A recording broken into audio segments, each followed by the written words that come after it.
Hey, what's going on, guys? I'm Anthony, and over the next couple of weeks, I'll be putting out some videos on YouTube documenting the process that I go through to swap the HP70 into my Toyota Supra.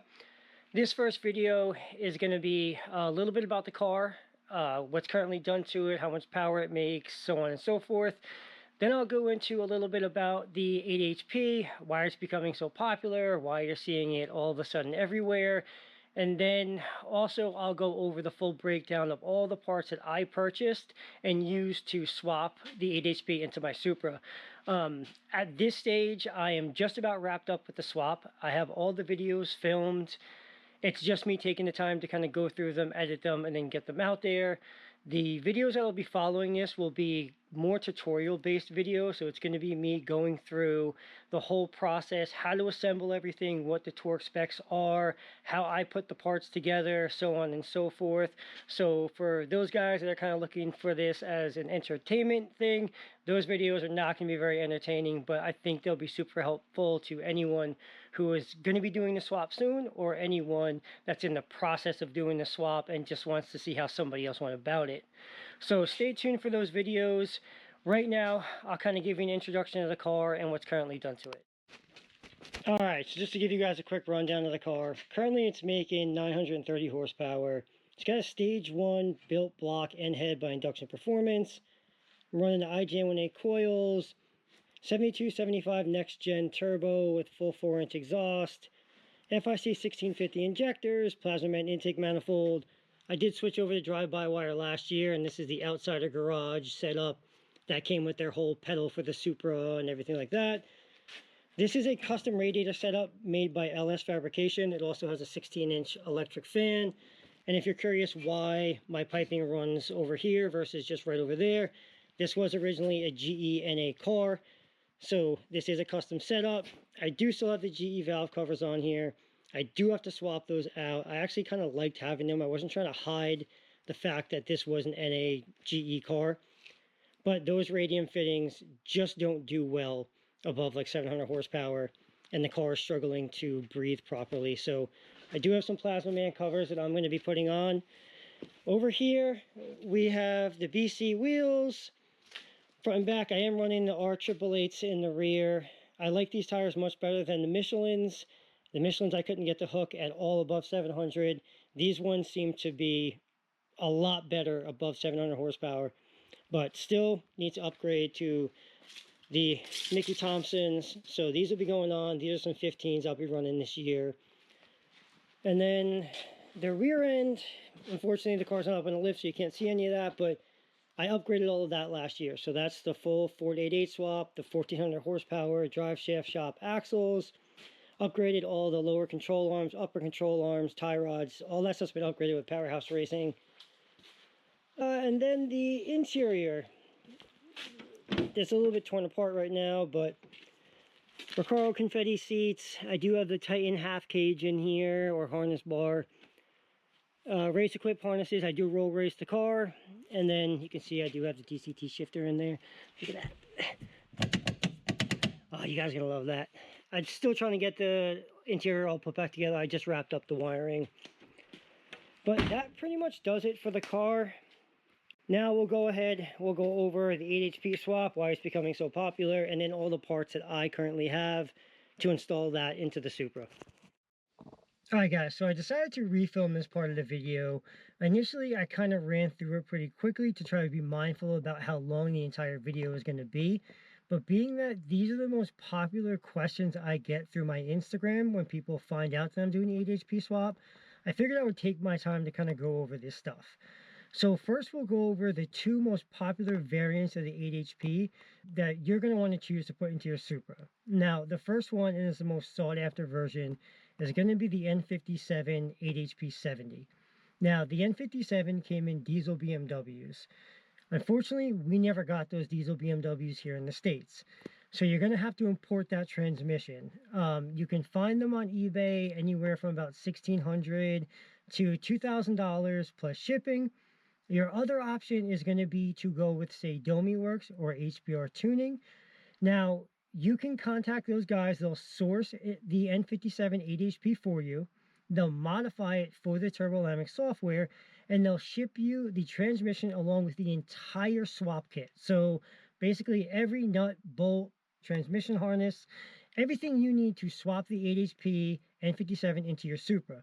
Now, the reason this is the most desirable version is because it requires zero modifications to the Supra tunnel. So anybody that wants to be mindful of not beating up their Supra or being able to turn it back to stock without any sort of issues, that's definitely the way to go.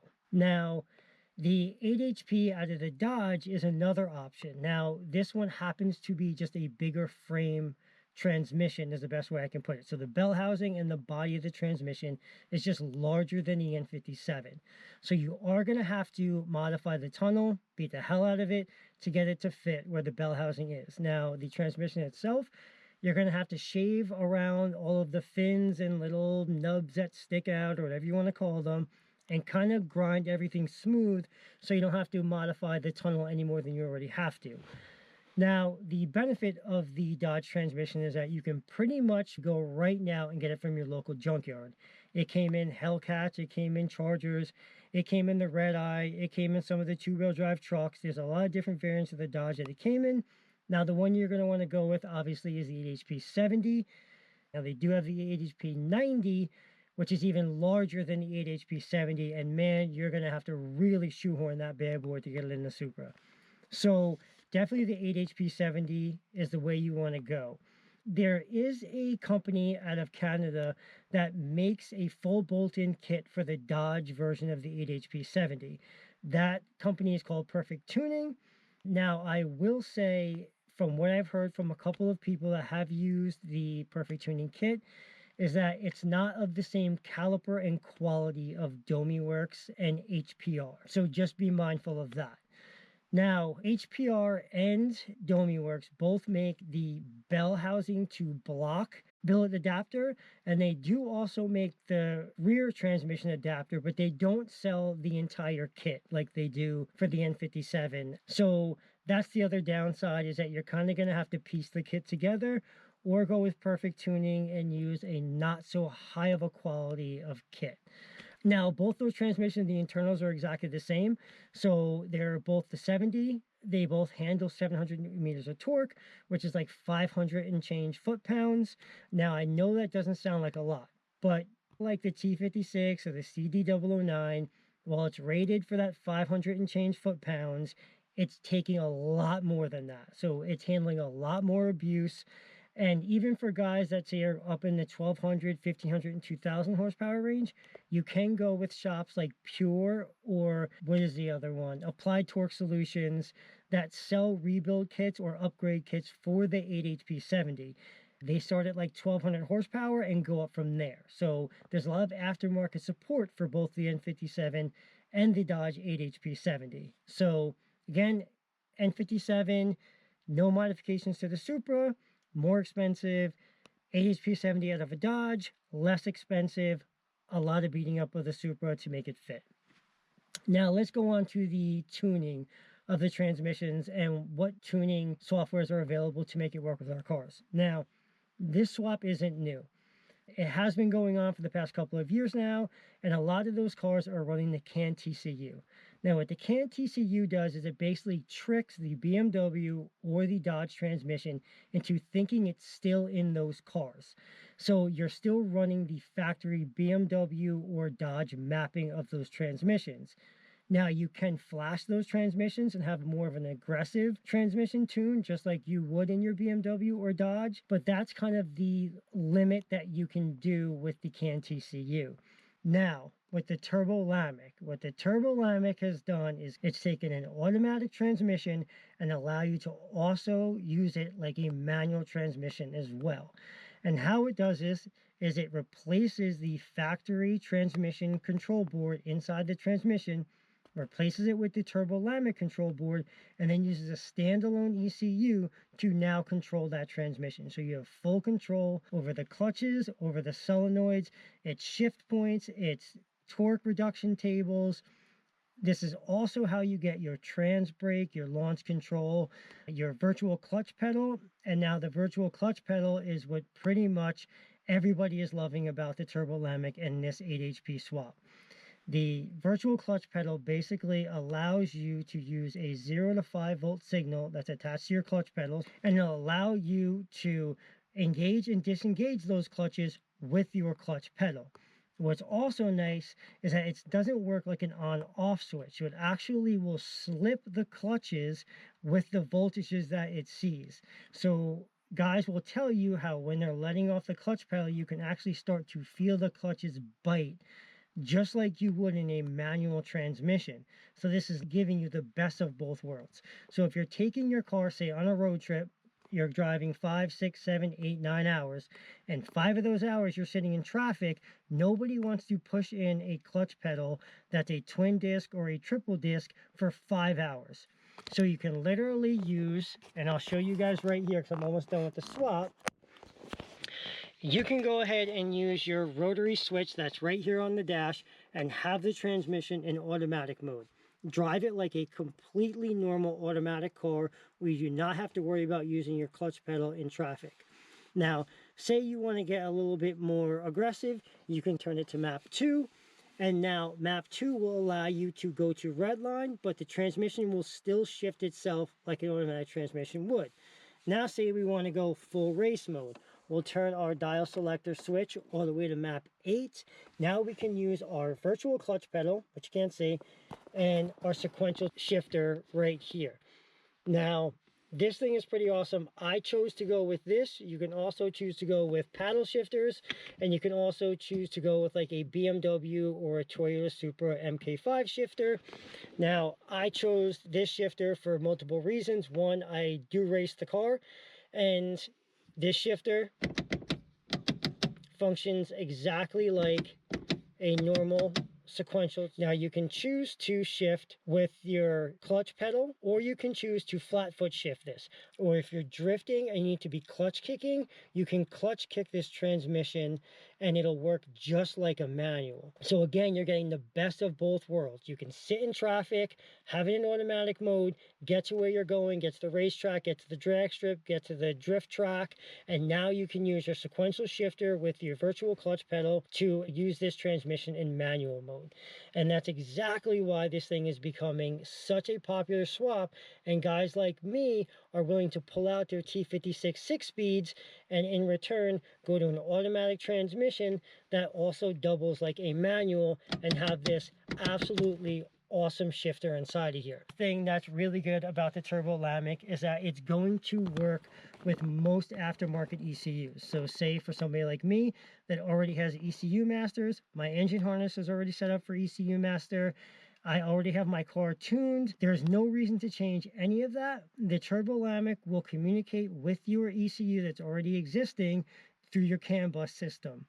Now, your last option is going to be the Max ECU. Now, Max ECU is a really good standalone ECU that has the ability to control both the transmission and also the engine. The downside to the Max ECU is you're going to have to find a tuner that knows the Max ECU software and is willing to tune both your engine and your transmission.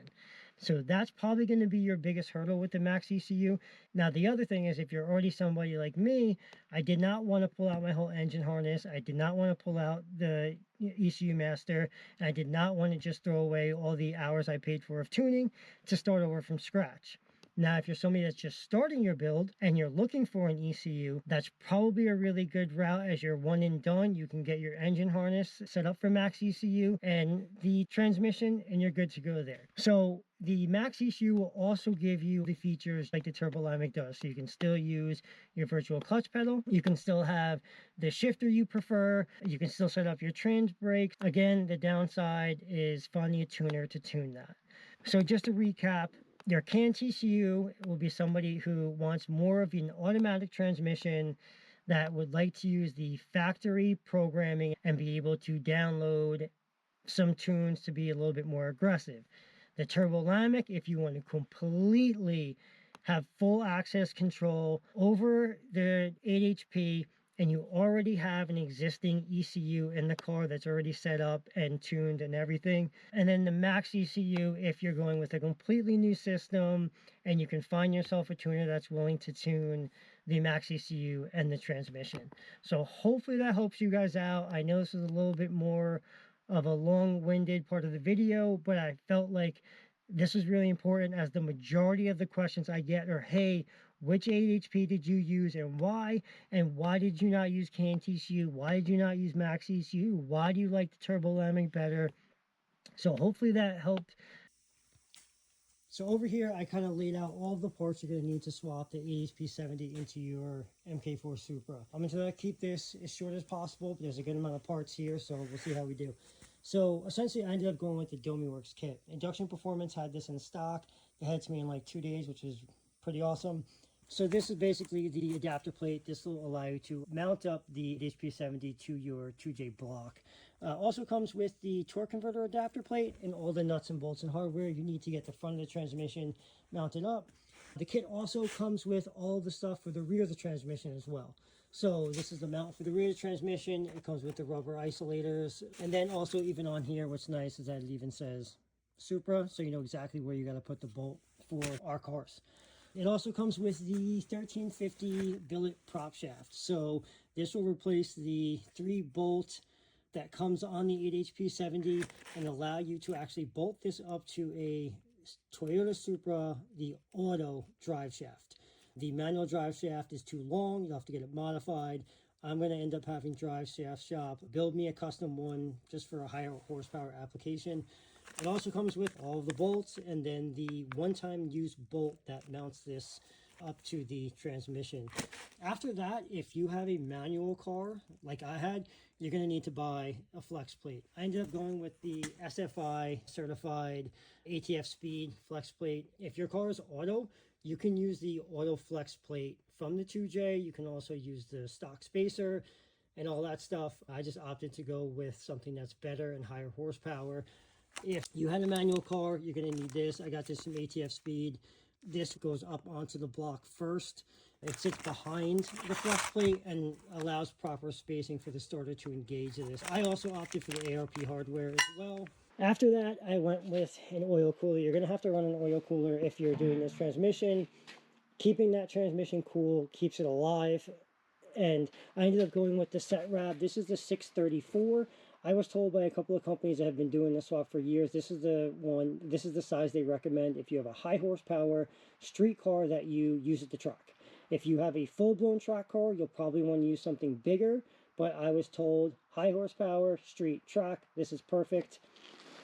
These are the lines I went with. 2 Setrab 90s, just the way I'm going to mount it into the car. I need the 90s, and 2 8AN radium fittings. And then I went with 20 feet of PTFE line from Vibrant. I also got the mounting kit from Setrab. This is fairly cheap, and I figured it'd save me some time. Now, there are guys that are going to say, and definitely if anybody watches this, I'm going to get yelled at in the comments, you should run a thermostat with the oil cooler. I chose not to do that. I was told by Garage Whifbits, if I'm just driving the car in the summer, I'm not driving in the winter, and I don't live in a climate where I have to worry about the transmission fluid heating up to temp, you don't need to run a thermostat. Everybody told me just do it anyway. I didn't. We'll see how it goes. I'm going to run it without. If it seems like a problem, then I'll install a thermostat into it. So this is what I basically decided to go with for my setup. And what is nice is when you get the kit from DomiWorks, it does come with the adapter, so this bolts up onto the side of the transmission, and then it also comes with 2 8AN fittings to go into this. After that, I ended up going with a billet oil pan. You do not have to use this. This is an optional part. I do not like how the stock 8HP has a plastic pan, so this replaces that. And then it does come with all the nuts and bolts that you're going to need, a new plug, the new gasket, and then also comes with a filter. So everything that you need right in this box. I do have a Ford 8.8 rear end from Grannis Racing. I am running a 410. Most guys will be running a 410 that have the 8.8 swap for a T56. It is usable, but it's not great. You're going to fly through the gears way too fast. So what I found, the 3.26, so a stock diff out of the Supra will work great if you have a 3.26. That's a great gear ratio. I ended up going with the 3.27. That was the closest you can get. I got this gear from Motive, and then I got the full install hardware kit as well to make my life easier.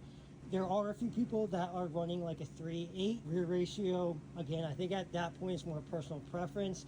There's companies out there that have been doing this swap for over 3 years, and they say that the 3.2 is like the best ratio. So after that, we basically have to have something or some way for the transmission to talk to the car. Turbolamik came out with this TCU. Essentially, you install this little board inside the transmission, which will allow you to use Tuner Pro to program the transmission. I have ECU Master. It'll talk to the ECU Master through CAN, through this wiring harness that comes from Turbolamik as well. This makes it a lot easier. It literally plugs right in. It has a plug to plug into the transmission, and then you can either choose to wire it up using CAN or analog. There are some analog inputs no matter what you have to wire in, like brake switch and a couple other things. But this will basically allow you to use Tuner Pro to completely program the transmission, to use your trans brake, to adjust your shift points, all of the kind of things that you need to make this transmission work in your car with your specific ECU brand. It also comes with this little computer screen, which basically will tell you what gear you're in, what map you're running, and so on and so forth. I do have a BTI gauge, which I think will display that for me, but just in case, I got one anyway. I got the map selector switch, so you'll mount this in your car and you'll use this to choose what mode you want to run the transmission in, whether you want to run it on fully auto or have it be basically sport mode, still auto, dyno mode, track mode, however you can use it so it adjusts the shifts super fast and be very aggressive. Or if you hit traffic, you can switch this thing into complete auto mode and not have to worry about using a clutch or anything like that. You just drive it like a regular automatic car. Shifter wise, I ended up going with the DCT. This thing is absolutely awesome. I decided to go with the short version just because I wanted it to look stock in the car. They also make this in carbon fiber, I believe aluminum, and then they have a taller version. So if you have a drift car and you want the shifter closer to the steering wheel, or if you're racing and you just don't want to move your hand that far, the way this actually works is it connects through wire, and then you pull back to upshift like a sequential, or you push forward to downshift. The feedback of this thing is really awesome. The amount of pressure you have to apply is, honestly, it feels perfect. So it just, like the sound of this thing and the feel of it, like you just have to feel one in person to understand how cool this thing is. All right, guys, so over here we're going to go over the last part that I just got for the swap.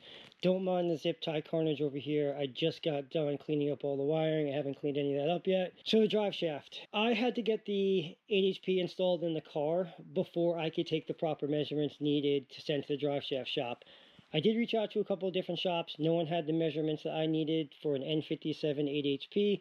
Going to a Ford 8.8 rear end. Once I got it installed into the car, all I really had to do was measure the flat face flange from the flat faced flange on the 8 HP to the flat flange on the 8.8. I don't know why it's so hard to say that. That measurement that I had was 45 3/8. Now, depending on the transmission you're running, if you have a Dodge transmission, the Dodge is actually a little bit longer than the N57 BMW one. So this measurement's not going to work for you.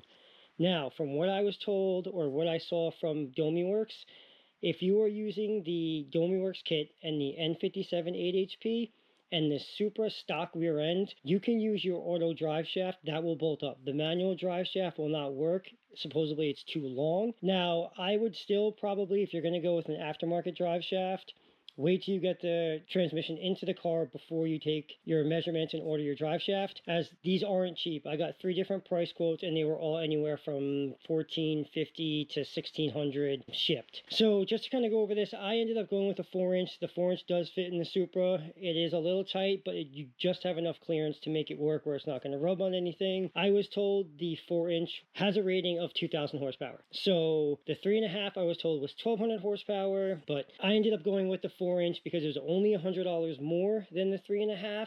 Now, I don't make 2,000 horsepower, don't plan on making 2,000 horsepower, but for $100 more, seems like why not go that route. This one will have the built-in slip yoke in the drive shaft versus like the T56 where it slides into the transmission. So you just have a flat-faced flange on this side that's going to bolt up to the 8 HP. I also went with the Spicer 1350 upgraded U-joints, both front and back. That's the one that's going to go to the Ford 8.8 rear end.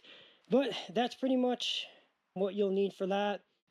Alright guys, so that'll do it for this video. Hopefully this was helpful to some of you who are maybe trying to decide on the swap or are in the process of buying the parts.